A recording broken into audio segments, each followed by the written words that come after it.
உங்களுக்கு முன்பாய் வைக்க ஆசைப்படுகிறேன். எத்தனை பேருக்கு தெரியும், வெள்ளிக்கிழமை, சனிக்கிழமை, ஞாயிற்றுக்கிழமை நம்ம மலேசியாவில் ஒரு ஆராதனையுடைய ஒடுக்கு கூட்டத்துக்கு போய் நம்ம went for a retreat. அதனால நான் வார்த்தையை தயார்படுத்துவதற்கு எனக்கு நேரம் இல்லை. அதனால வார்த்தையை கொடுக்க முடியாதுன்னு சொல்ல முடியாதுல்ல. ஒரு ஊழியக்காரன் 3 வருஷத்துக்கு முன்னால ஒரு வார்த்தையை நான் தயார்படுத்தினேன். I prepared something 3 years ago. I have shared this before. ஆனால் அந்த வார்த்தையை இன்றைக்கு உங்களுக்கு முன்பாக மறுபடியும் வைக்க ஆசைப்படுகிறேன். So I want to let you know that I am giving you something which is not fresh, but let the Holy Spirit speak to you. பரிசுத்த ஆவியானவர் உங்கள் மத்தியில் செயல்படட்டும். வார்த்தையை குறித்து உங்களிடத்தில் ஆவியானவர் பேசட்டும். அப்ப there is no slides, correct? பாருங்க, அவ்வளவு சந்தோஷமா இருக்கும் பாருங்க, இன்னைக்கு ஸ்லைட்ஸ் இல்லைன்னு சொல்லும்போது. So the key question today is, or I want to put before you, is what happens to you when you neglect, when you know the word of God and you neglect the word of God. கர்த்தருடைய வார்த்தையை அறிந்து தேவனுடைய வார்த்தையை நீங்கள் புறக்கணிப்பீர்கள் என்று சொன்னால் என்ன நடக்கும் என்பதை உங்கள் மத்தியில் எத்தனை பேருக்கு தெரியும்? தேவனுடைய வார்த்தையை அறிந்தவர்கள், அதாவது ஒரு பயணத்தை துவங்கினால் அந்த பயணத்தை முடிப்போம். When we start on a journey, it is only rightful that we finish the journey, correct? And when you started off to come to church, the destination is here.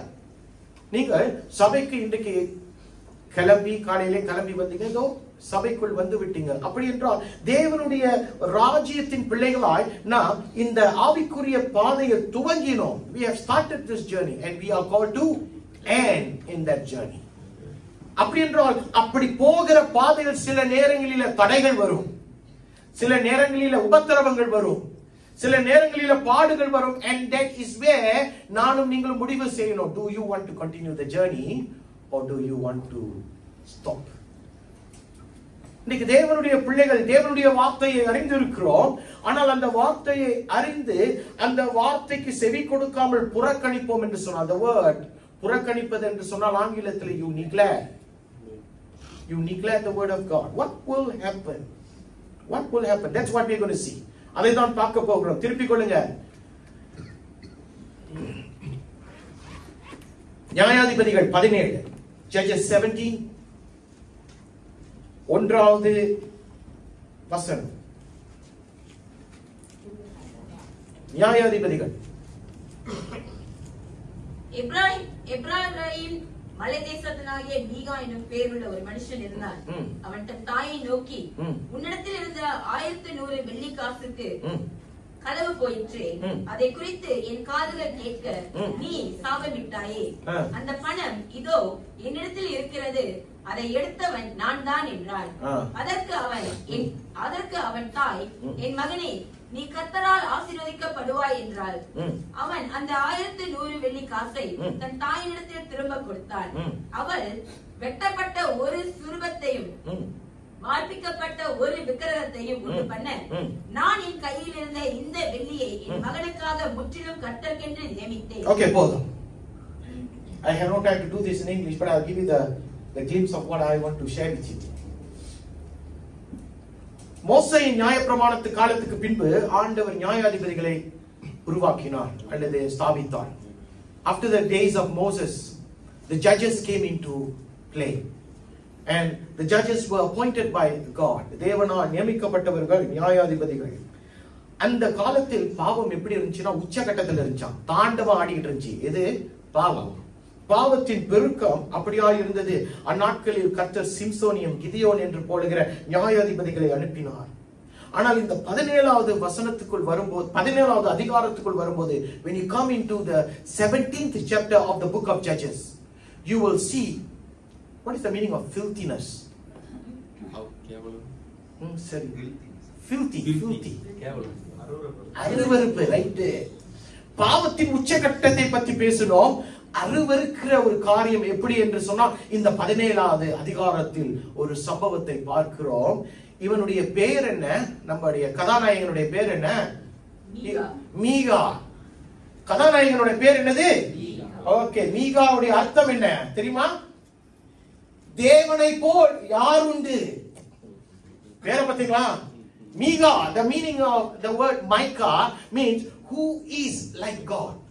இதான் அவனுடைய பேருடைய அர்த்தம். Who is like God.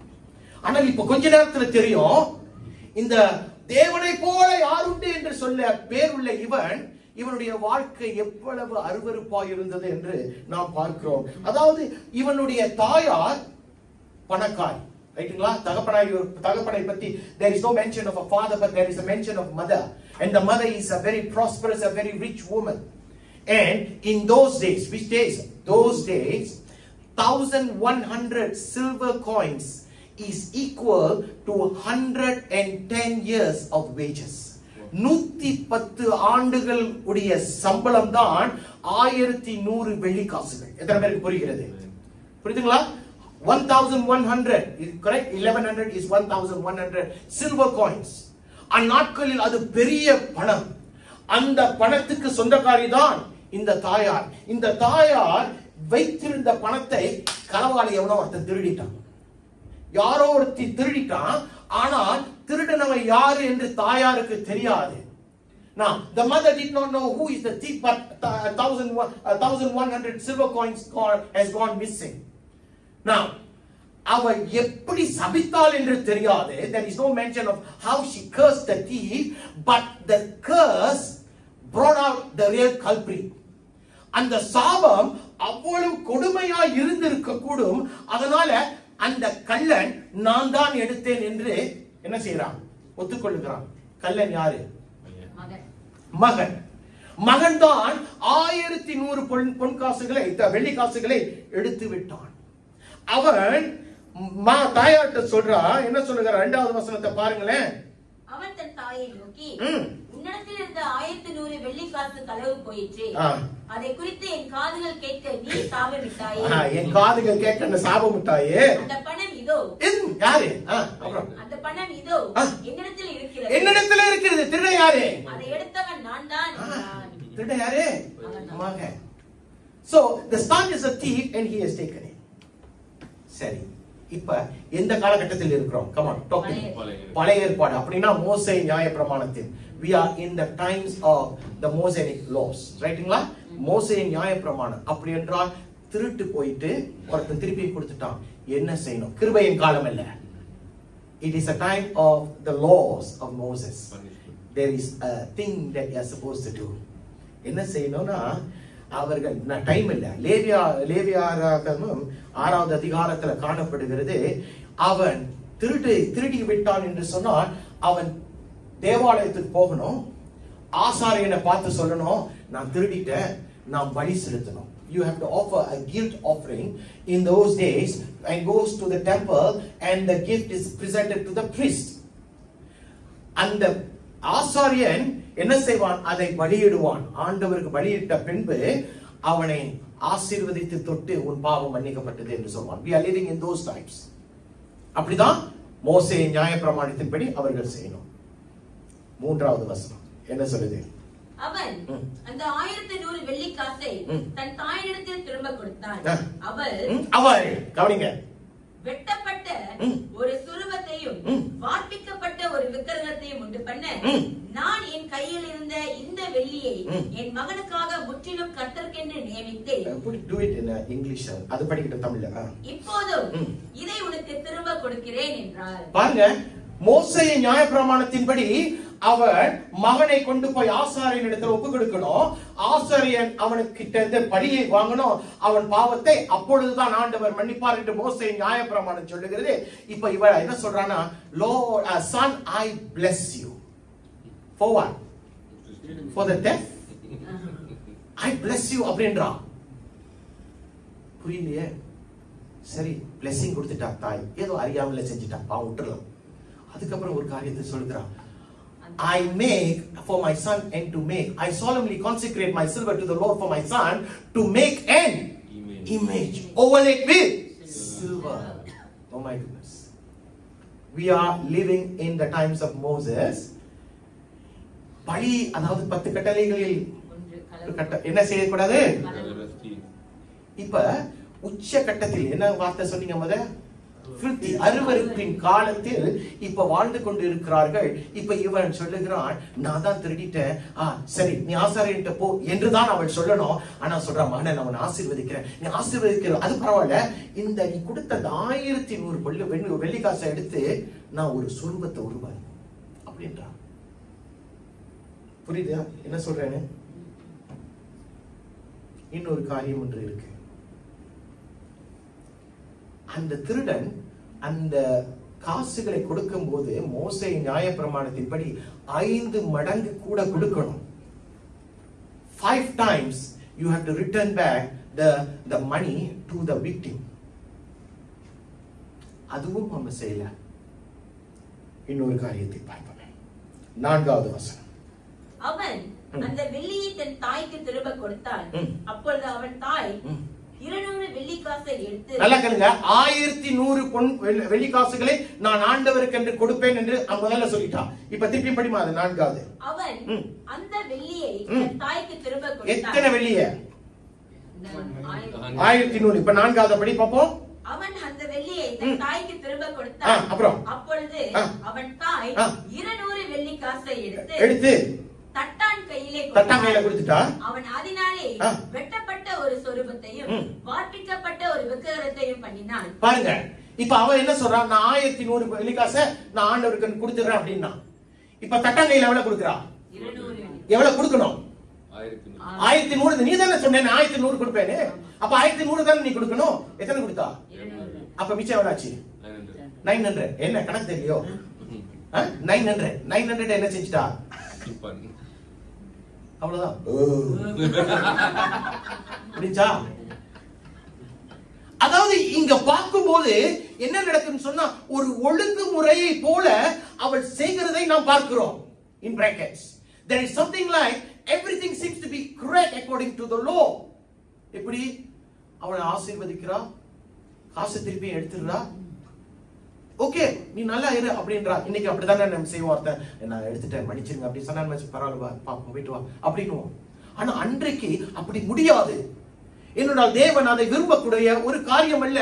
திருடி விட்டால் நீ பலி செலுத்தணும், நீ 5 மடங்கு கொடுக்கணும். இது எல்லாமே அவள் செய்யாதபடிக்கு அவள் என்ன செய்கிறார்? கர்த்தர் சொல்றார், நான் என்று உனக்கு வேற தேவன் இருக்க வேண்டாம் என்று சொல்லும் பொழுது அந்த இடத்துல ஒரு சொரூபத்தை உருவாக்குகிறாளா? அப்புறம் என்ன நடக்குது? 5வது வசனம். மீகா சுவாமிக்கு ஒரு அறை வீட்டை நியமித்து வைத்திருந்தான். நல்லா கேளுங்க. 5வது வைத்திருந்தான். அவன் ஒரு ஏபோத்தையும் சொரூபங்களையும் உண்டு பண்ணி தன் குமாரனில் ஒருவனை பிரதிஷ்டை பண்ணினான். போதும். Now this man Micah had a shrine. What is the meaning of shrine? Prayer. A place, a prayer room. Okay, ஒரு prayer room. அந்த இடத்துல ஒரு ஏபோத்தை வைக்கிறான். And some household gods. சரியா தவறா? திருப்பி ஞாபகப்படுத்துறேன். மோசே நியாயப்பிரமாணத்தின் காலங்களில் இருக்கிறோம். நீ தேவனை ஆராதிக்கணும்னு நீ எங்க போடும்? கரெக்ட். அந்த காலங்களில் ஷீலோ என்ற ஒரு இடத்துல தான் ஆசாரிப்பு கூடாரம் இருந்துச்சு. அப்ப you are supposed to go and worship God there. You are not supposed to have an airport or a household god in your house. Now is it right or wrong? Wrong. Okay. So நீ வீட்டுல என்ன வைக்க கூடாது? சொரூபங்கள் இருக்க கூடாது. நீ ஆண்டவரை எங்க ஆராதிக்கணும்? Okay right. இதெல்லாம் நமக்கு தெரியுது ரைட்டுங்களா? 3வது காரியத்தை பாருங்க. He installed one of his sons as a priest. இது எப்படி தமிழ்ல என்ன போட்டுருக்கு? ஒரு குமாரனை பிரதிஷ்டை பண்ணினான். அவனுடைய குமாரனை பிரதிஷ்டை. ஓகே. ஆசாரியர்கள் எந்த கோத்திரத்திலிருந்து வரக்கூடியவர்கள்? லேவிய கோத்திரத்தில். இவன் எந்த கோத்திரம்? 1வது வசனத்தை படிங்க. 1வது வசனம். எப்ராயிம். So அவன் எந்த கோத்திரத்தில் உள்ளவன்? Ephraim. And the priests are supposed to come in the Levites, correct? சரியா தவறா? Now it appears as if everything is so good, correct? இன்னைக்கு நம்முடைய வாழ்க்கையில அப்படிதானே இருக்கு. There are certain things we do, நம்ம என்ன நினைப்போம்? சரிதானே இங்க பாக்குறோம் அங்க பாக்குறோம், யாருமே இல்ல. மனசு என்ன சொல்லுது? ஓகேன்னு சொல்லுது. நம்ம அதை செய்கிறோம். The appearance looks like I am doing the right thing. ஆனால் இங்கு பார்க்கும்போது பெரிய ஒரு கோளாறா இருக்கிறது. 5வது வசனத்தை படித்தோம் அல்லவா? இதற்கு காரணம் என்ன? 6வது வசனத்தை படிங்களேன். அந்நாட்களில் இஸ்ரவேலிலே ராஜா இல்லை, அவனவன் தன் பார்வைக்கு சரிபோனபடி செய்து வந்தான். So the reason as to why these people were doing this was because in those days Israel had no king. So நான் செய்வது எனக்கு சரி, நீ செய்வது உனக்கு சரி, நாம் செய்வது நமக்கு சரி என்று சொல்லுகிற ஒரு காலகட்டத்தில் வாழ்ந்து கொண்டிருந்தார்கள் இவர்கள். ஹalleluya. சரியா தவறா? மீகா ஆண்டவர் எதிர்பார்க்கிற வண்ணமாய் தம்முடைய பாவத்தை அவன் சரி செய்யவில்லை. அவன் ஒரு சொரூபத்தை உருவாக்கினான், 10 கட்டளைகளை மீறினான். ஹalleluya. ஒரு ஏபோத்தை உருவாக்கினான், அது தவறான ஒரு காரியம். தம்முடைய குமாரனை he installed one of his sons as a priest, தவறான ஒரு காரியம். திருடினான், தவறான ஒரு காரியம். தமக்கென்று ஒரு பர்சனல், சில நேரங்களில் பர்சனல் டிரைவர் வச்சுக்கோ, பர்சனல் டாக்டர்ஸ் வச்சுக்கோ, இவன் பர்சனல் காடை வச்சுக்கிட்டான். சரியா தவறா? ஷீலோவில் நான் தேவனை ஆராதிக்க வேண்டும், அவன் என் வீட்டிலேயே ஆராதிக்க, அவனுக்கு என்ன செய்யறது? சரியா தெரியுதா? ஓகே, அதையும் நம்ம பார்க்க போகிறோம். திருப்பி கொள்ளுங்க 7வது வசனம். யூதாவில் உள்ள பெத்லகேம் ஊரானும் லேவியனுமான ஒரு வாலிபன் அங்கே தங்கி இருந்தான். அந்த மனுஷன் எங்கேயாகிலும் பரதேசியாய் போய் தங்கும்படிக்கு யூதாவில் உள்ள பெத்லகேம் ஊரை விட்டு புறப்பட்டு பிரயாணம் போகையில் எப்ராயிம் மலை தேசத்தில் இருக்கிற மீகாவின் வீட்டில் வந்து சேர்ந்தான். போதும். And those who doesn't know Tamil, please look at it in English because I have no time for this. இப்ப அடுத்த ஒரு காரியத்தை பார்க்கிறோம். மீகாவுடைய வீட்டின் அருகிலே ஒருவன் வருகிறான். அவன் யாரு? லேவியன். இப்ப அந்த லேவியன் வரும்போது மீகா என்ன சொல்லுகிறான் பாருங்களேன். அடுத்ததை படிமா. எங்கே இருந்து வருகிறாய் என்று கேட்கிறான். அதற்கு அவன், நான் யூதாவில் உள்ள பெத்லகேம் ஊரானாகிய லேவியன், எங்கேயாகிலும் போய் தங்க போகிறேன் என்றான். அவன் எங்க இருந்து வரான்? பெத்லகேம்ல இருந்து வருகிறேன் என்று அவனே சொல்லுகிறான். அப்புறம் அப்பொழுது மீகா, நீ என்னிடத்தில் இரு, நீ எனக்கு தகப்பனும் ஆசாரியனுமாய் இருப்பாய். ஓகே, அப்புறம் நான் உனக்கு வருஷத்திலே 10 வெள்ளி காசையும் மாற்று வஸ்திரத்தையும் உனக்கு வேண்டிய ஆகாரத்தையும் கொடுப்பேன் என்று அவனிடத்தில் சொன்னான். அப்படியே லேவியன் உள்ளே போனான். அந்த லேவியன் அந்த மனிதனிடத்தில் இருக்க சம்மதித்தான். அந்த வாலிபன் அவனுக்கு அவன் குமாரனில் ஒருவனை போல் இருந்தான். எப்படி இப்ப பார்க்க கொஞ்சம் கரெக்டா இருக்கா? ஓகே, பாப்போமா? லேவியன் அவன் தான் ஆசாரியனா இருக்கணும், ரைட்டுங்களா இல்லையா? கரெக்ட் தானே? ஓகே. ஆனால் மோசே அவன் உயிரோடு இருந்த இடங்களில லேவியர்கள் எங்கு இருக்க வேண்டும் என்று சொல்லி 48 பட்டணங்களை இந்த லேவியர்களுக்கு கொடுத்தான். Now you can go back and check because this I prepared many times. I have checked this properly. லேவியர்களுக்கு 48 பட்டணங்களை மோசே அந்த காலங்களில் அவன் ஒழுங்கு செய்து விட்டான். அந்த 48 பட்டணங்கள்ல பெத்லகேம் என்று சொல்லுகிற ஒரு இடமே இல்ல லேவியர்களுக்கு. There was no city that a Levite was supposed to stay, or rather put it this way, Bethlehem was not one of those 48 cities which Moses had put aside for the Levites to stay. இவன் எங்க இருந்து வருகிறான்? அப்ப எங்கேயோ எடுக்கிறது தானே? Okay, அது ஏன் என்று பார்க்கும்போது அவர்கள் ஆண்டவரை ஆராதிக்கும் போது பலியை சரியாய் வந்து செலுத்தினார்கள். They went to the temple and they offered their sacrifices properly. அப்ப இந்த லேவியர்களுக்கு ஆண்டவர் ஒரு காரியத்தை சொல்றார். நீ எல்லாருக்கும் எல்லாத்தையும் பிரிச்சு கொடுத்துட்டார். யாருக்கு பிரிச்சு கொடுக்கல?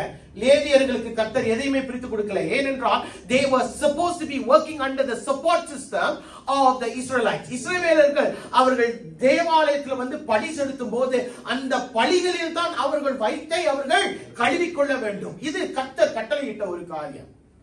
இப்ப அந்த சிஸ்டம் உடைந்து போய்விட்டது. The system is no more. ஏனென்றால் ஜனங்கள் அவனவன் தன் பார்வைக்கு சரியானதை செய்ததனால இப்ப என்ன நடக்குதுன்னு சொல்ல வழி இல்ல. வழி இல்லாதனால லேவியனுக்கு சாப்பாடு வழி இல்ல. அதனால அவன் என்ன செய்கிறான்? அந்த 48 பட்டணங்களை விட்டு நான் எங்கேயாச்சும் போய் வயிறை கழுவிக்கிறேன்னு சொல்லிட்டு இவன் எங்கே போய் விட்டான்? பெத்லகேம் போயிட்டு விட்டான். How many of you understand that? சரியா தவறா? லேவியன் சொல்லுகிறான், நான் பெத்லகேம்ல இருந்து வந்தேன். இப்ப வசனம் மீகாவுக்கு தெரிந்திருக்கும் என்று சொன்னார். If Micah would have known the the laws of Moses, he would have known that when he comes from Bethlehem, that was not where he was supposed to come from. அவன் பெத்லெஹேமில் இருந்து நான் வருகிறேன் என்று சொல்லும் பொழுது மீகா தேவனுடைய வார்த்தையை அறிந்திருப்பான் என்று சொன்னால் அவன் சொல்லியிருப்பான், இது தவறான இடத்திலிருந்து நீ வரியே அப்படின்னு சொல்லியிருப்பான். ஆனால் நான் மீகா அவன் செய்கிற காரியம் தவறாய் இருந்ததுனால இப்ப தேவன் அவன் நடுவில் ஒரு லேவியனை அனுப்பிவிட்டார் என்று சொல்லி அவன் திருப்திப்படுகிறான். தேவன் அனுப்பி வைத்தாரோ? இல்லையே. இப்ப மீகாவுக்கு ஒரு நல்ல ஒரு மனசு ஃபுல்லா இருக்கு. அதனால அவன் 13வது வசனத்துல ஒரு காரியத்தை சொல்லுகிறான். என்ன சொல்லுகிறான்? அப்பொழுது மீகா, எனக்கு ஆசாரியனாக ஒரு லேவியன் அகப்பட்டிருக்கிறபடியினால் கர்த்தர் எனக்கு நன்மை செய்தார் அறிந்திருக்கிறேன். ஆங்கிலத்துல படிங்களேன் பாப்போம். And Micah said, now I know that the Lord will be good to me, since this Levite has become my priest. பாத்தீங்களா எப்படி புரியுதுங்களா? இப்ப கர்த்தர் எனக்கு நன்மை செய்தார். எதனால? லேவியனை என் பக்கத்துல வந்தா இப்ப என் லேவியன் எங்க இருக்க போகிறான்? என் வீட்டுல இருக்க போகிறான். எதுவா இருக்க போகிறான்? எனக்கு தகப்பனாவும் எனக்கு ஆசாரியனுமாவும் இருக்க போகிறான். என்ன கொடுமைடா இது அப்படின்னு பார்க்கலாம். பாத்தீங்களா? புரியுதுங்களா என்ன சொல்றேன்னு? எவ்வளவு மோசமான அருவருப்பின் காலங்களுக்கு போயிட்டு விட்டான். அவன் செய்வது எவ்வளவு தவறு. Whatever he is doing is so wrong, and he's now saying like this, now I know that the Lord is good to me. What nonsense is this?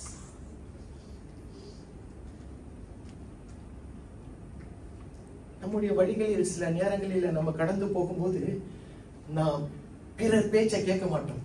எத்தனை பேர் எல்லாமே 100% அப்பா அம்மா பேச்சை கேட்டு வாழ்ந்தீங்க? சில நேரங்களில் அவங்க சொல்லுகிறதை புறக்கணிப்போம். நமக்கு சரின்னு படுறத நம்ம செய்வோம். யாருமே நம்மள தட்டி கேட்கலன்னா என்ன சொல்லுவோம்? நான் செய்யறதா ரைட்டு அப்படின்னு சொல்லிட்டு போயிட்டே இருப்போம். இப்ப கர்த்தர் அமைதியா இருக்கிறார். யாருடைய வாழ்க்கையில? மீகாவுடைய வாழ்க்கையில கர்த்தர் அமைதியா இருக்கிறார். இதுதான் நடக்குதா? 18க்கு போவோமே. 18வது வசனம். சரி, 18வது அதிகாரம். ரொம்ப நன்றி ஐயா. 1வது வசனம் 2வது வசனம். அந்நாட்களில் இஸ்ரவேலிலே ராஜா இல்லை. தான் கோத்திரத்தார் குடியிருக்கிறதற்கு தங்களுக்கு சுதந்திரம் தேடினார்கள். அந்நாள் வரைக்கும் அவர்களுக்கு இஸ்ரவேல் கோத்திரங்கள் நடுவே போந்த சுதந்திரம் கிடைக்கவில்லை. ஆகையால் தேசத்தை உளவு பார்த்து வரும்படி தான் புத்திரர் தங்கள் கோத்திரத்திலே பலத்த மனுஷனாகிய 5 பேரை தங்கள் எல்லைகளில் இருக்கிற சோராவிலும் எஸ்தோவாவிலும் இருந்து அனுப்பி, நீங்கள் போய் தேசத்தை ஆராய்ந்து பார்த்து வாருங்கள் என்று அவர்களோட சொன்னார்கள். அவர்கள் எப்ராயிம் மலை தேசத்தில் இருக்கிற மீகாவின் வீடு மட்டும் போய் அங்கே தங்கினார்கள். இப்ப என்ன நடக்குதுன்னு பாருங்க. தனிப்பட்ட இஸ்ரவேல் நாட்களில் தனிப்பட்டவனுடைய வாழ்க்கையில தான் பாவம் பெருகி இருக்குன்னு சொன்னா, இப்ப பார்க்கும்போது கோத்திரத்திலும் பாவம் பெருகி இருக்கிறது. கோத்திரம் என்றால் எத்தனை கோத்திரம் இருந்துச்சு? 12 கோத்திரங்கள். இந்த தான் கோத்திரத்திற்கு ஆண்டவர் ஏற்கனவே மோசேயை கொண்டு அவர்களுக்கு ஒரு பட்டணத்தை கொடுத்து விட்டார். அது யாருடைய பட்டணம் என்று சொன்னால் ஆமோரியர்கள். The Amorites were the ones who were possessing the land that God had given them. ஆண்டவர் சொன்னார், நீ யுத்தம் பண்ணு, அந்த ஆமோரியர்களை அடித்து விரட்டிட்டு அவனுடைய இடத்தை நீ எடுத்துக்கொள்ளு. ஆண்டவர் ஏற்கனவே சொல்லிட்டாரு. இவர்களுக்கு என்னன்னா, அவர்களை பார்க்கும் போது இவர்கள் வெட்டுக்குழிகளை போல இருந்ததுனால அவர்கள் அந்த நிலத்தை அவர்கள் சுதந்திரித்துக் கொள்ளவில்லை. ஏன்னா அவங்களுக்கு தெரியும், நான் பார்க்க சின்னவனா இருக்கிறேன், நம்மளை போட்டு தள்ளிடுவானே அப்படின்னு சொல்லிட்டு இவர்கள் என்ன செய்கிறார்கள்? வேற இடத்தை தேடலாம். சரியா தவறா? சில நேரங்களில் கதவு அடைச்சிருக்கோம், ஆனா ஆண்டவர் சொல்றார் நீ போனுவாரு. யார் போவா? நம்ம என்ன சொல்லுவோம்? பார்த்துட்டு we will look into our naked eyes, we will see that the door is closed, but the Lord is saying just go there. Will we go? யோர்தான் நதி கரை புரண்டு கிடக்கிறது. யோசுவா 3ஆம் அதிகாரம் 15வது வசனத்துல பார்க்கும்போது கரை புரண்டு கிடக்குது. ஆண்டவர் ஜனங்களை பத்தி என்ன சொல்றாரு? தாண்டுன்றாரு. அந்த யோர்தானை தாண்டி எப்படி ஆண்டவரை தாண்டுவது? கரை புரண்டு கிடக்குது. God says you cross the Jordan when in Joshua 3:15 the Bible says that the Jordan was flooded during that season. So will you cross? I won't cross. But that's what God says, cross. சில நேரங்களில் கர்த்தர் ஒரு காரியத்தை செய்ய சொன்னால் செய்வோமே, விசுவாசித்து செய்வோமா. இல்லைன்னு சொன்னா என்ன ஆகும்? இந்த மாதிரி ஒரு கோளாறு வரும். நம்ம பாப்போம், நேரம் இல்ல. அடுத்த வசனத்தை பாரு. அவர்கள் மீகாவின் வீட்டண்டை இருக்கையில் லேவியனான வாலிபனுடைய சத்தத்தை அறிந்து அங்கே அவனிடத்தில் போய், உன்னை இங்கு அழைத்து வந்தது யார்? இவ்விடத்தில் என்ன செய்கிறாய்? உனக்கு இங்கே இருக்கிறதற்கு என்ன என்று அவனிடத்தில் கேட்டார்கள். இப்ப பாருங்க, மீகாவுடைய வீடு வந்து நான் நினைக்கிறேன் ஹைவேல இருக்கு போல. ஹைவேல, ஏன்னா போற வரவ எல்லாம் மீகா வீட தான் தாண்டி போறாங்க. பாத்தீங்களா? இப்ப என்ன நடக்குதுன்னு சொல்லும்போது, இப்ப இவர்கள் தான் கோத்திரத்திலிருந்து 5 பேரை ஸ்பாய் அனுப்பிட்டான். நீ போய் இன்னொரு இடத்தை பார்த்துட்டு வா, எங்கேயாச்சும் கிடைக்கும் என்று சொன்னா அவர்களை நம்ம வென்று விடுவோம் என்று சொல்லி அனுப்பும் போது, இந்த 5 ஸ்பாய் தமிழ்ல என்ன சொல்லுவாங்க? இல்ல, இப்பதானே படிச்சே. உளவாளிகள். ரைட் ஐயா, ரைட், உளவாளிகள். இந்த உளவாளிகள் என்ன செய்கிறார்கள்? இந்த மீகா என்ற அந்த நபருடைய வீட்டை தாண்டி போகிறார்கள். அப்ப இந்த லேவியன், நான் நினைக்கிறேன் ஏதோ கொஞ்சம் சத்தமா பேசி இருக்கிறான் போல. அவன் சத்தமாய் பேசினுடைய சத்தத்தை யார் கேட்டுட்டா? இந்த உளவாளிகள் கேட்டுட்டாங்க. இந்த குரலை நம்ம எங்கேயோ கேட்டிருக்கிறோமே என்று சொல்லி பார்க்கும்போது யார் நிக்கிறா? நம்ம வாலிபன் நிக்கிறான். அந்த வாலிபன் யார் தெரியுமா? அவருடைய பேர் கெர்ஷோம். நீங்க வேதத்தை கொஞ்சம் புரட்டி பார்த்தீங்கன்னா, கெர்ஷோம் என்று சொல்லுகிறவன் யார் என்று சொன்னால் மோசேயுடைய பேரன். That's what the Bible says. His name is Gershom, and Gershom is actually the grandson of Moses. அவனுடைய தாத்தா தேவனுடைய நண்பர். ஆனால் இவனோ செய்கிற காரியத்தை நாம் பார்க்கிறோம். இப்ப அவன் அடுத்து என்ன சொல்கிறான்? யாரு? கெர்ஷோம் என்ன சொல்கிறான் பாப்போமே. அதற்கு அவன், இன்னென்னபடி மீகா எனக்கு செய்தான், எனக்கு சம்பளம் பொருந்தினான், அவனுக்கு ஆசாரியனானேன் என்றான். ஓகே, சிபிஎஃப் போட்டுருக்காங்க, மெடிசேஃப் இருக்கு, அப்புறம் ஸ்பெஷல் பெர்ஃபார்மன்ஸ் போனஸ் வேற சைட்ல கொடுக்கறான். எனக்கு எல்லாமே இருக்கு, அதனால நான் தேவனை விட்டுவிட்டு நான் மீகாவிடத்துல மீகாவை ஒரு தகப்பனாய் பார்க்கிறேன் என்று சொல்லுகிறான். சரியா தவறா? தவறு தானே. எதுலயாச்சும் ஒண்ணு சரின்னு சொல்லுங்க. நான் இந்த இந்த இந்த ஸ்பீச்சிங் நிப்பாட்டிடுறேன், இந்த வார்த்தைகளை நான் நிறுத்திடுறேன். நம்ம என்ன பார்க்கிறோம் சொன்னா, கர்த்தருடைய வார்த்தையை அறிந்து அந்த வார்த்தையை புறக்கணிக்கும் போது என்ன நடக்குது என்பதை நான் பார்த்துக்கிட்டு இருக்கோம். We are now looking at, you know the word of God and you ignore, you neglect the word of God. What is going to happen to you? அதான் இப்பொழுது நாம் பார்த்து கொண்டு இருக்கிறோம். இப்ப அவன் அப்படியாய் சொல்லும் பொழுது தேவனுடைய வார்த்தையை அறிந்தவர்கள் என்ன சொல்லியிருக்கணும்? அட பாவி, நீ செய்யறது தவறு அப்படின்னு தானே சொல்லியிருக்கணும். அடுத்து அவன் என்ன சொல்றான்னு பாருங்களேன். அப்பொழுது அவர்கள் அவனை நோக்கி, எங்கள் பிரயாணம் அனுகூலமாய் முடியுமோ என்று நாங்கள் அறியும்படிக்கு தேவனிடத்தில் கேட்டோம். ஆங்கிலத்துல படிங்களேன் பாப்போம். Then they said to him, please inquire of God to learn whether our journey will be successful. What journey? ஆண்டவர் உனக்கு ஏற்கனவே ஒரு இடத்தை கொடுத்துட்டாரு. இப்ப நீயே ஆண்டவருக்கு புறம்பாய் ஒரு காரியத்தை செய்து நீ போய் இன்னொரு இடத்தை சுதந்திரித்துக் கொள்ள உளவு பார்க்க போகிற. அதுக்கு லேவியனை கிடைச்சிட்டான்னு சொல்லிட்டு தாம் செய்கிற பாவத்தை ஆமோதிப்பதற்கு எவனாச்சும் இருப்பானோ என்று சொல்லி அந்த சொல்றான். கொஞ்சம் விசாரிச்சு பாரு, யாருகிட்ட? அவர்கிட்ட மேல விசாரிச்சு பாரு, அதாவது இந்த காரியம் வாய்க்குமா வாய்க்காதா என்று. அப்ப இவன் லேவியன். இந்த லேவியன் வந்து அப்படி அவன் சொன்னதும் அவன் மோசேயுடைய பேரன் என்று பார்க்கிறோம். அப்படி என்று சொன்னால் இவன் எப்படி பேசியிருக்கணும்? நம்ம பாஷையில எப்படி பேசியிருக்கணும்?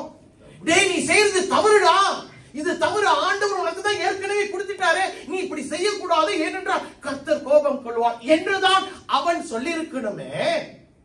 இவன் என்ன சொல்றான்? அடுத்த வசனம். அவர்களுக்கு அந்த ஆசாரியர் சமாதானத்தோடு எல்லாம் வாய்க்கும். அப்புறம் படி படி படி. பிரயாணம் கர்த்தருக்கு எப்படி சொல்றாங்க பாத்தீங்களா? The priest answered them, go in. Why? Because your journey has. Oh my goodness. நீ தேவனுடைய வார்த்தையை அறிந்து தேவனுடைய வார்த்தையை புறக்கணிக்கும் போது நீ செய்வது அவ்வளவு மட்டமாய் அருவருக்கிற காரியமாய் இருக்கும். ஆனால் உன் பார்வைக்கு அது எப்படி இருக்கும்? நேர்த்தியாய் இருக்கும். அவன் என்ன சொல்லியிருக்கணும்? தவறியா அப்படின்னு சொல்லியிருக்கணும். ஆனா இவன் நல்ல ஆசாரியனாய் இருந்திருந்தால் பரவாயில்ல, இவன் கள்ள ஆசாரியனாய் மாறிவிட்டான். அதனால சொல்கிறான், நீ சமாதானத்தோடு போ.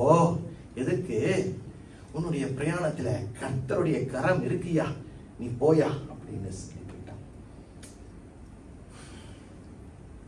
இத்தனை பேருக்கு புரிகிறது நான் என்ன சொல்றேன்? தவறா? தவறு இல்லைங்களா? சொல்லுங்களேன். பாருங்க, மீகாவை பார்க்கும்போது மீகா அவ்வளவு பாவங்களை செய்தான், அவ்வளவு காரியங்கள் கர்த்தருக்கு விரோதமாய் செய்தான். இப்ப என்ன நடக்குதுன்னு பார்க்கும்போது அவன் தான் கோத்திரத்தார் செய்கிற பாவத்தை பார்க்கும்போது கர்த்தர் விரும்பாத காரியத்தை கோத்திரத்தாரும் செய்கிறார்கள். If you are not careful, the church can also go astray. If the word of God is not right, the church will go astray because we live in the very last days. கடைசி நாட்களில் நிற்கிறபடினால் நம்முடைய தேவனுடைய வார்த்தையை பிடித்து கொண்டு வாழணும். பிரியமானவர்களே, சும்மா அசட்டை பண்ணிட்டு வாழ முடியாது. ஞாயிற்றுக்கிழமை மட்டும் வந்து தேவனுடைய வார்த்தையை கேட்டுட்டு மற்ற நாட்கள்லாம் சும்மா அப்படியே இருந்தோம்னு சொன்னா தேவன் பிரியப்படாத ஒரு காரியத்தை நாம் செய்கிறவர்களாய் காணப்படுவோம். 18வது அதிகாரத்துல 7வது வசனத்தை கொஞ்சம் படிங்க பார்ப்போம். அப்பொழுது அந்த 5 மனுஷரும் புறப்பட்டு லாயிசுக்கு போய் அதில் குடியிருக்கிற ஜனங்கள் சீதோனுடைய வழக்கத்தின்படியே பயமில்லாமல் அமெரிக்கையும் சுகமமாய் இருக்கிறதையும் தேசத்திலே அவர்களை அடக்கி ஆள யாதொரு அதிகாரியும் இல்லை என்பதையும் அவர்கள் சீதோனருக்கு தூரமானவர்கள் என்பதையும் அவர்களுக்கு ஒருவரோடும் கவை காரியம் இல்லை என்பதையும் அறிந்து கொண்டு அப்புறம் சோராவிலும் எஸ்தோவோவிலும் இருக்கிற தங்கள் சகோதரருக்கு திரும்பி வந்தார்கள். அவர்கள் சகோதரர்கள், நீங்கள் கொண்டு வருகிற செய்தி என்ன என்று 9வது வசனம். அதற்கு அவர்கள், எழும்புங்கள், அவர்களுக்கு விரோதமாய் போவோம், அந்த தேசத்தை பார்த்தோம், அது மிகவும் நன்றாய் இருக்கிறது, நீங்கள் சும்மா இருப்பீர்களா? அந்த தேசத்தை சுதந்திரத்துக் கொள்ளும்படி புறப்பட்டு போக அசதியாயிராதீர்கள். நீங்கள் அங்கே சேரும் போது சுகமாய் குடியிருக்கிற ஜனங்களிடத்தில் சேர்வீர்கள். அந்த தேசம் விஸ்தாரமாய் இருக்கிறது. தேவன் அதை உங்களுக்கு கையில் ஒப்பு கொடுத்தார். அது பூமியில் உள்ள சகல வஸ்துவும் குறைவில்லாமல் இருக்கிற இடம் என்றார்கள். எல்லாத்தையும் நான் ஏத்துக்குவேன். கடைசியா ஒன்று சொன்னா பாத்தீங்களா, தேவன் உனக்கு இந்த பட்டணத்தை கொடுத்துட்டாருண்டா. யார் சொல்றா? உளவாளிகள் சொல்றான், போ போ, அந்த இடத்தை தாக்கு. ஏன்? அவர்கள் அமைதியா வாழ்றவங்க, அவங்களுக்கு வீரர்கள் இல்ல, ராணுவ பலன் இல்ல. அதனால போய் அவனை தாக்கு, நம்ம வெற்றி பெறுவோம் என்று சொல்லுகிறார்கள். அல்லேலூயா. 14வது வசனத்தை பார்ப்போமே. அப்பொழுது லாயிசின் நாட்டை உளவு பார்க்க போய் வந்த 5 மனுஷர்கள் தங்கள் சகோதரரை பார்த்து, இந்த வீடுகளில் ஏவோத்தும் சுரூபங்களும் வெட்டப்பட்டிருக்கிற விக்கிரகமும் வார்ப்பிக்கப்பட்ட விக்கிரகமும் இருக்கிறது என்று உங்களுக்கு தெரியுமா? இப்பொழுதும் நீங்கள் செய்ய வேண்டியதை யோசித்துக் கொள்ளுங்கள் என்றார்கள். அப்பொழுது அவ்விடத்திற்கு திரும்பி மீகாவின் வீட்டில் இருக்கிற லேவியனான வாலிபனின் வீட்டிலே வந்து அவனிடத்தில் சுக செய்தியை விசாரித்தார்கள். திருப்பியும் மீகாவுடைய வீட்டுல தான் வரணும். நான் கன்ஃபார்மா சொல்றேன், இது ஹைவே தான், இது கன்ஃபார்ம் ஹைவே தான், ஹைவேல தான் இருக்கிறோம். இப்ப அவர்கள் வீரர்கள் வருகிறார்கள். எங்க தாண்டி வருகிறார்கள்? மீகாவுடைய வீட்டை தான் தாண்டி போகணும். அந்த இடத்துல இவன் சொல்றான், ஏய், இந்த வீட்டுல ஒரு சர்ச் இருக்கு. என்ன இருக்கு? சர்ச் ஒண்ணு இருக்கு. அந்த சர்ச்சில் வந்து ஆண்டவர் இல்ல, சொரூபங்கள் இருக்கு, சிலைகள் இருக்கு என்று யார் சொல்லுகிறா? அந்த உளவாளிகள் வீரர்கள் சொல்றாங்க. அப்ப வீரர்கள் என்ன சொல்றாங்க? கொஞ்ச நேரம் நிறுத்தி பாக்குறாங்க. நிறுத்தி பார்க்கும் போது அந்த இடத்துல என்ன நடக்குது? 18 பார்ப்போமே. அவர்கள் மீகாவின் வீட்டிற்குள் புகுந்து, அவங்க வீட்டுக்குள்ள போயிட்டாங்க. மீகா வீட்டுக்குள்ள வெட்டப்பட்ட விக்கிரகத்தையும் அப்புறம் ஏபோத்தையும் சுரூபங்களையும் வார்ப்பிக்கப்பட்ட விக்கிரகத்தையும் எடுத்துக்கொண்டு வந்து ஆசாரியன் அவர்களை பார்த்து, யாரு? கெர்ஷோம் என்ற ஆசாரியன் பார்த்துட்டான். யாரு? இவங்க உள்ள வந்துட்டாங்க. அப்புறம் நீங்கள் செய்கிறது என்ன என்று கேட்டான். அப்புறம் அதற்கு அவர்கள், நீ பேசாதே, வாயை மூடிக்கொண்டு எங்களோட கூட. இப்ப பாரு, அவனுக்கு பெத்லஹேம்ல இருந்து அவனுக்கு நல்ல ஒரு வீடு கிடைச்சிருச்சு. சிபிஎஃப் இருக்கு, மெடிசேஃப் இருக்கு, இன்சூரன்ஸ் இருக்கு, எல்லாமே இருக்கு. இங்க தானே இருக்கணும். இப்ப அவனுக்கு ஒரு ஆஃபர் கொடுக்கறானுங்க, கவுண்டர் ஆஃபர். எப்படி? வாயை மூடிக்கொண்டு எங்களுக்கு வந்துரு, எங்களுக்கு தகப்பனும் ஆசாரியனுமாய் இருந்துரு. நீ ஒரே ஒருவன் வீட்டுக்கு ஆசாரியனா இருக்கிறது நல்லதோ, இஸ்ரவேலில் ஒரு கோத்திரத்துக்கு ஆசாரியனா இருக்கிறது நல்லதோ? நீ ஒருத்தனுக்கு இருக்கிறியா, இல்லன்னா நீ ஒரு கோத்திரத்துக்கு நீ ஆசாரியனா இருக்கிறாயா என்று யார் கேட்கிறா? அந்த வீரர்கள் ஆஃபர் கொடுக்கிறாரு. யாருக்கு? கெர்ஷோம் என்று சொல்லுகிற ஆசாரியனுக்கு. அடுத்து என்ன நடக்குது? அப்பொழுது ஆசாரியனுடைய மனது அவன் ஏபோத்தையும் சுரூபங்களையும் வெட்டப்பட்ட விக்கிரகங்களையும் எடுத்துக்கொண்டு ஜனங்களுக்குள்ளே புகுந்தான். He was sent to this place, or rather he was not sent. He appointed himself to be a priest in the house of Micah. He said, I will be your priest. I will take your offer. But right now, another counter offer comes. And the counter offer, the lucratives are the incentives are very lucrative. Right? Why do you need to be a priest for just one man? Why can't you be a priest to the entire tribe? ஒரு குடும்பத்துக்கு ஒரு மனுஷனுக்கு நீ ஆசாரியனா இருக்கணும். ஒரு கோத்திரத்துக்கு நீ ஆசாரியரா இரு. எவ்வளவு கொடுக்கறான்? இவ்வளவு கொடுக்கறான். நான் டபுள் கொடுக்கறேன். வேற பெர்ஃபார்மன்ஸ் போனஸ் எத்தனை மாசம் கொடுக்கறான்? ஒரு மாசம். அதாவது நான் உனக்கு 3 மாசம் தரேன். எப்படி வரியா? ஏன்னா என்னுடைய கோத்திரம் பெருசு. அப்ப ஆஃபர் பெருசு தான். இவன் என்ன செஞ்சிருக்கணும்? உண்மையா இருந்திருக்கணும். யாருக்கு? நீ தவறு செய்யற, நீ கள்ள உபதேசத்துக்குள்ள இருக்க, நீ அந்த மீகாவுக்கு உண்மையா இருந்திருக்கணும்ல. அவன் என்ன செய்யறான்? அவன் வெட்டல, அவன் வடிவங்களையும் சொரூபங்களையும் உண்டு பண்ணல. உண்டு பண்ணது யாரு?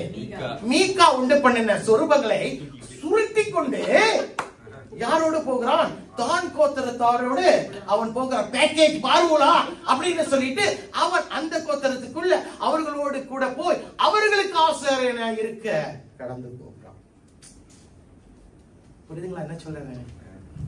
தேவன் இல்லை என்றால் என்ன நடக்கும் என்று பாருங்க. 18ல 26வது வசனத்தை பாருங்களேன். தங்கள் வழியே நடந்து போனார்கள். அவர்கள் தன்னை பார்க்கிலும் பலத்தவர்கள் என்று மீகா கண்டு அவன் தன் வீட்டுக்கு திரும்பினான். அதாவது 31 படிங்க. 31. தேவனுடைய ஆலயம் சீலோவில் இருக்கிற காலம் முழுவதும் அவர்கள் மீகா உண்டு பண்ணின சுரூபத்தை வைத்துக் கொண்டிருந்தார்கள். நீ தேவனுடைய வார்த்தையை அறிந்து தேவனுடைய வார்த்தையை நீ புறக்கணிப்பாய். So you know the word of God, and if you want to neglect the word of God, this is what's going to happen. மீகா உண்டு பண்ணின அந்த சொரூபங்களும் அந்த சிலைகளும் தான் கோத்திரத்தாருடைய இடத்துக்கு போய் ஷீலோ என்று சொல்லுகிற தேவனுடைய உண்மையான உரிமைப்பட்ட அந்த உறுதியான இடத்துல தேவனை ஆராதிக்கிற இடத்தை விட்டுவிட்டு இந்த கோத்திரம் என்ன செய்கிறது? மீகா உண்டு பண்ணின அந்த சொரூபங்களையும் அந்த சிலைகளையும் ஆராதிக்க ஆரம்பித்து விட்டார்கள். Does it appear okay? No. But for them, it appears okay. அவர்களுக்கு அது சரியா இருந்தது. எத்தனை பேருக்கு நான் சொல்லுகிறது புரிகிறது? Am I making some sense to anybody here? Yes. You must understand, when you know the word of God, நாம் தேவனுடைய வார்த்தையை அறிந்திருக்கிறோம், ஆனால் தேவனுடைய வார்த்தையை அறிந்தும் அறியாததை போல வாழ்வோம் என்று சொன்னால் 3 காரியங்கள் நம்முடைய வாழ்க்கையில நடக்கும். There is 3 things that will happen when you know the word of God and you neglect the word of God.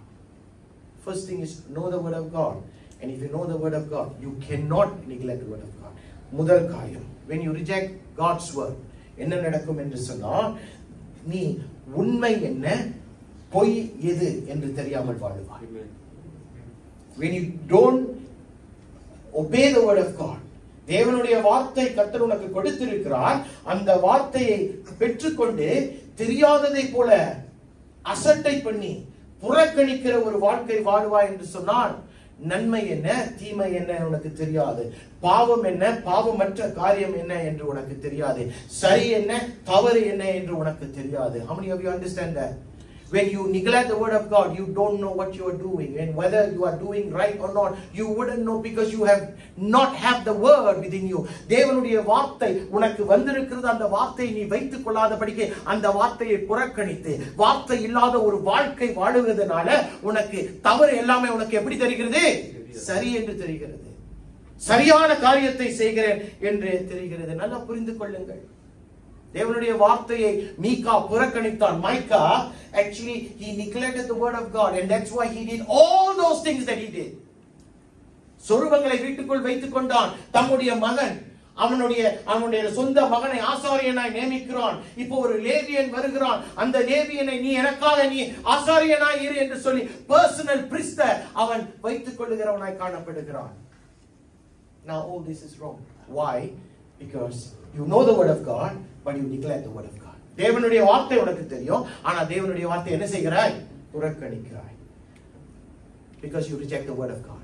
இரண்டாவது காரியம், when you reject God's word, நல்லா தெரிந்து கொள்ளுங்கள்.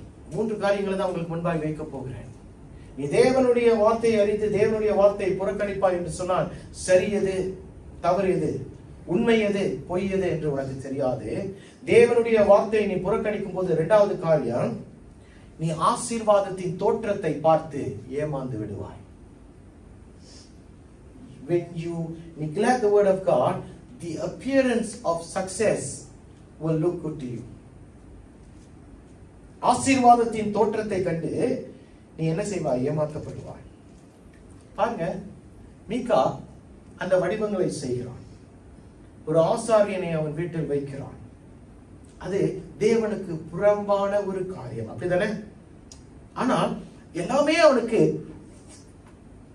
எல்லாமே நியமிக்கப்பட்டதை போல, ஒரு காலத்தில் இது நடக்குது, அடுத்த காலத்தில் இது நடக்குது, அடுத்த காலத்தில் இது நடக்குது. அவன் அந்த ஆசீர்வாதத்தின் தோற்றத்தை பார்த்து விட்டு என்ன சொல்கிறான்? இதுல கர்த்தருடைய கரம் இருக்கியா அப்படின்றான். Now he believes that the hand of God is with him. நம்ம அப்படிதான் செய்கிறோம். சில நேரங்களில் சில கதவுகள் திறக்கும் என்று சொன்னா நம்ம என்ன செய்யறோம்? இது கர்த்தருடைய கரம் தான். சில வேளைகளே உங்களுக்கு யாரோ உங்களுக்கு ரெக்கமெண்ட் பண்ணுவாங்க, அறிமுகப்படுத்தி அந்த வேலைக்குள்ள போயிடுவீங்க. அந்த வேலை என்னன்னா 48 மணி நேரம் வேலை செய்ய வேண்டியதா இருக்கும். அப்ப ஞாயிற்றுக்கிழமை கொஞ்சம் இடிக்கும். அப்ப என்ன சொல்லுவோம்? பாஸ்டர் பத்தி என்ன சொல்லுவோம்? பாஸ்டர் வேலை பாஸ்டர். சில பேர் பாத்தீங்கன்னா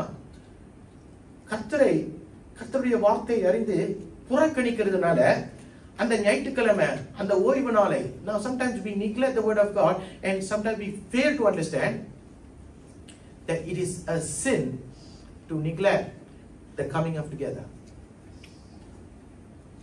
It's not a mistake. I want to let you know.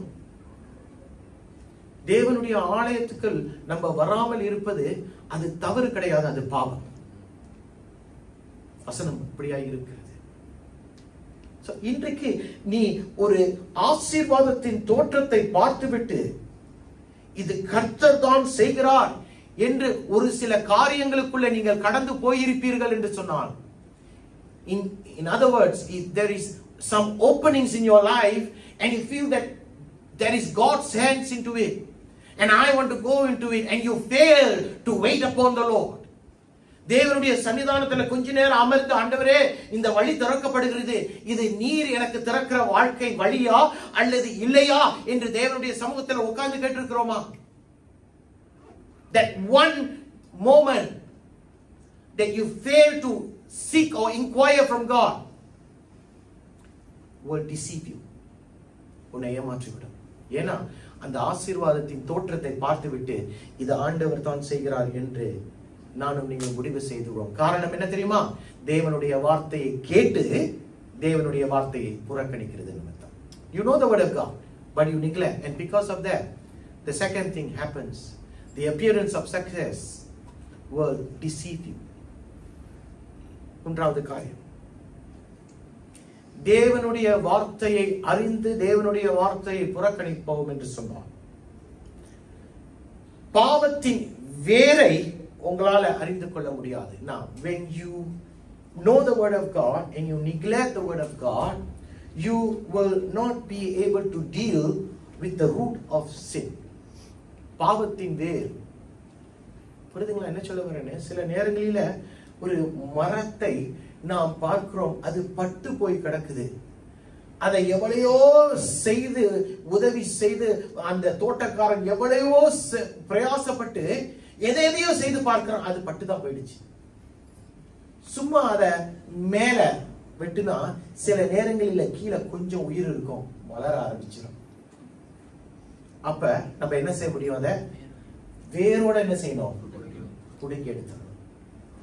இன்றைக்கு தேவனுடைய வார்த்தையை அறிந்து தேவனுடைய வார்த்தை நாம் புறக்கணிப்போம் என்று சொன்னால், நீ செய்கிற சில காரியங்கள், உன்னுடைய வாழ்க்கையில நீ தேவன் விரும்பாத காரியங்களை நீ செய்து கொண்டிருக்கிறாயே, அந்த வாழ்க்கையில காணப்படுகிற பாவத்தின் அந்த வேரை உன்னால் புடுங்கி எடுக்க முடியாது. You will never be able to deal with the sin because you don't know how to deal with your sin.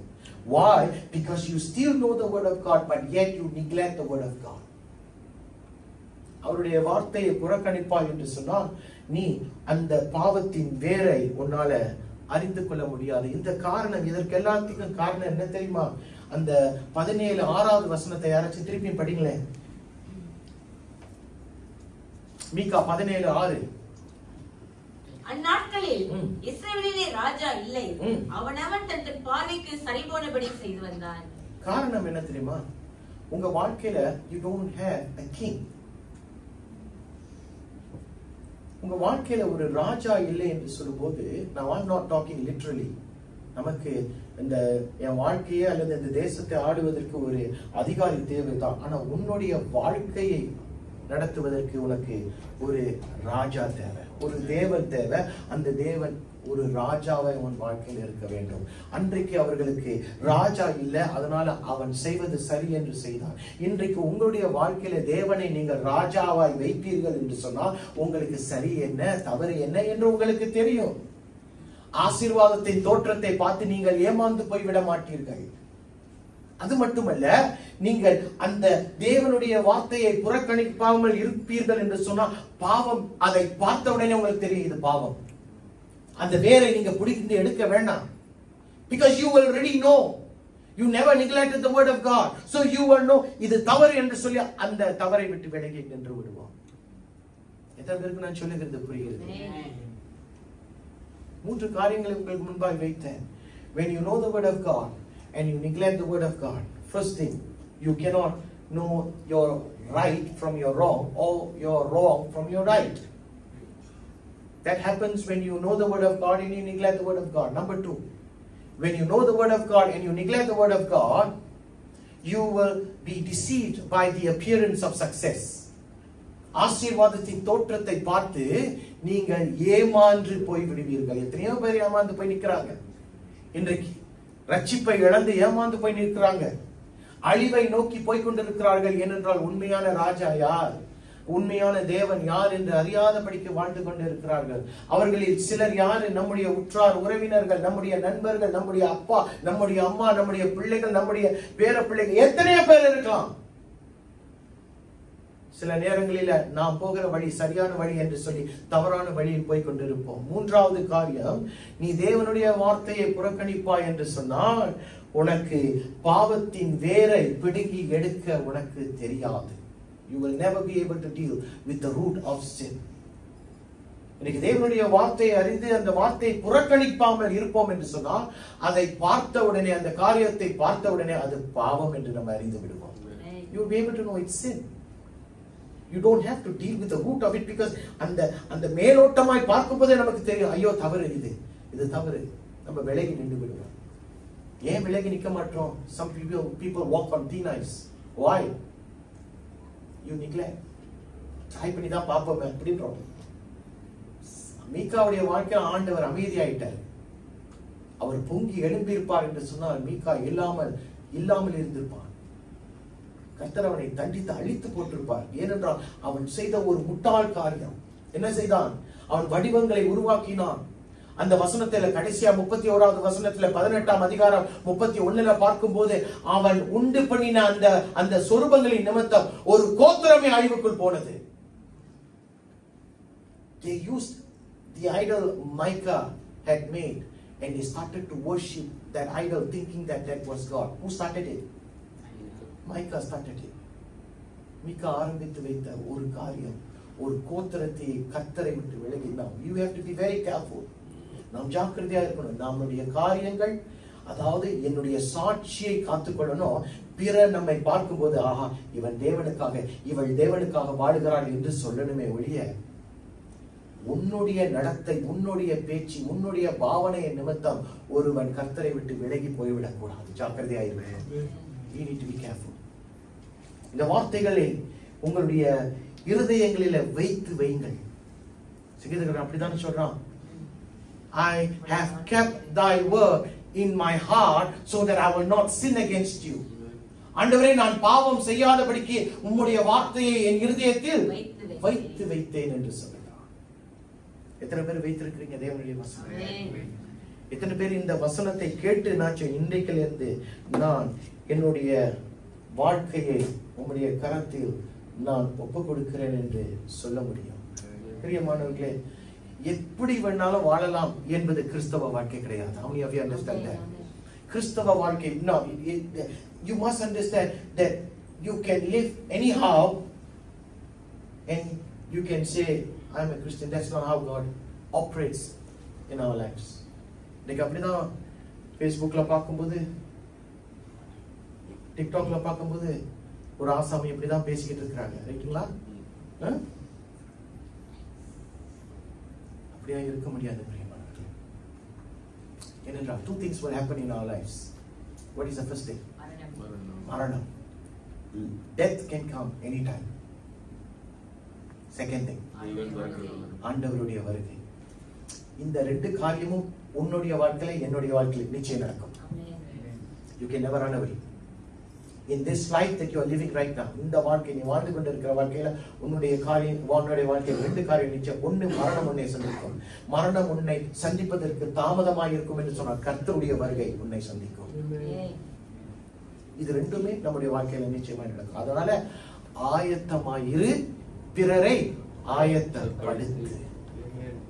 அல்லேலூயா. அப்பொழுது நீ தேவனுடைய வார்த்தையை அறிந்து கொண்டவனாய், தேவனுடைய வார்த்தையை புறக்கணிக்காதவனாய் கர்த்தருடைய பார்வையில காணப்படுவாய். இத்தனை பேர் ஆமென் என்று சொல்லுங்கள்.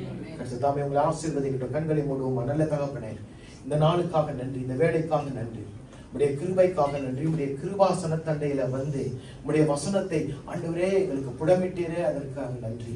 தேவனுடைய வார்த்தையை, those who are seated down here, we know the word of God, Lord, and when we know the truth, which is the word of God, the truth will set us free. இந்த நாளிலும் கூட இந்த வசனம் ஆண்டவரே எங்களுடைய சிந்தையை மாற்றட்டும். எங்களுடைய ஆண்டவரே நாங்கள் செயல்படுகிற காரியங்களை மாற்றட்டும். Let the word today, Lord, turn me around, and I want to again say that I know the word of God, but I do not want to neglect the word of God.